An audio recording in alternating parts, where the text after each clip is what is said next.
అస్సలాముఅలైకుం friends. Rayachoti జిల్లా యొక్క తబ్లీగ్ దీన్ ఇస్తిమా మన కలికిర్లో అయితే తై చేయడం జరిగింది ఫ్రెండ్స్.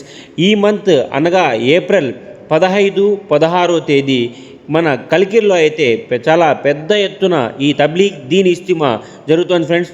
డేట్ మళ్ళీ గుర్తుపెట్టుకోండి, ఏప్రిల్ 15, 16 అనగా బుధవారం, బేస్తవారం మన కలికిర్లో అయితే ఈ తబ్లీగ్ దీన్ ఇస్తిమా జరుగుతుంది ఫ్రెండ్స్. దీనికి సంబంధించిన పనులన్నింటినీ కూడా మన కలికిరి మత పెద్దలైతే బిస్మిల్లా అని చెప్పి వచ్చి దువా చేసి, అల్లాకి దువా చేసి షురూ అయితే చేయడం జరిగింది ఫ్రెండ్స్.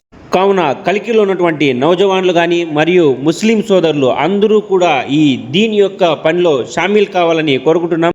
ఇక్కడ చూడండి, చిన్న మసీద్ కూడా అయితే ఒకటి కట్టున్నారు ఫ్రెండ్స్. ఇక్కడైతే ఎవరైతే ఖిద్మత్కి అయితే వస్తారో వాళ్ళకి టైం టు టైం నమాజులు అయితే మిస్ అవ్వకుండా ఈ చిన్న మసీద్లోనే నమాజు కూడా చేసుకోవచ్చు. పెద్ద ఎత్తున ముస్లిం నౌజవాన్లు కానీ ముస్లిం సోదరులు కానీ అందరూ వచ్చి ఈ దీన్ కామ్లో షామీల్ కావాలని కోరుతున్నాము. మళ్ళీ చెప్తున్నాను, డేట్ గుర్తుపెట్టుకోండి ఫ్రెండ్స్, ఏప్రిల్ 15, 16 బుధవారం, బేస్తవారం మన కలికిర్లో తబ్లీగ్ దీన్ ఇస్తిమా జరుగుతుంది ఫ్రెండ్స్.